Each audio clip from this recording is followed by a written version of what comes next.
இந்த உலகத்திலே இருக்கிற காம்ப்ளெக்ஸான மிஷின் வந்து நம்ம ஹியூமன் பிரெயின் தான். இது நான் சொல்லல, நெறைய சயின்டிஸ்ட் சொல்றாங்க. ஏன்னா, சினாப்சிஸ்ல 100 ட்ரில்லியனுக்கு மேல கனெக்ஷன்ஸ் இருக்காம். அதாவது நம்ம மில்கி வே கேலக்ஸில இருக்கிற ஸ்டார்ஸோட அதிகமான கனெக்ஷன்ஸ் இருக்குன்னு சொல்றாங்க.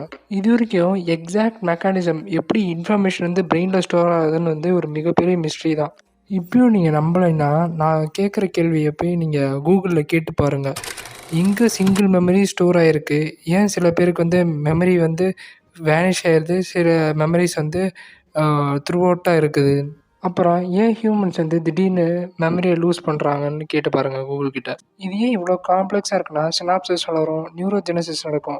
ஸோ இன்னைக்கு இருக்கிற மெமரி வந்து அடுத்த வாரம் அதே மாரி இருக்காது. ஸோ இதனால பயங்கர காம்ப்ளெக்ஸா இருக்கு இந்த மெமரி சிஸ்டம். இதுவரைக்கும் எது அவேர்னஸ் கிரியேட் பண்றது நமக்கு தெரியாது. இப்போ இருக்கிற டெக்னாலஜி வச்சு எம்ஆர்ஐ, சிடி ஸ்கேன வச்சு பெரிய பிரெயினோட பெரிய ஏரியாஸ மட்டும் தான் கவர் முடியும். சின்ன சின்ன சினாப்சிஸ்லாம் கவர் பண்ண முடியாது.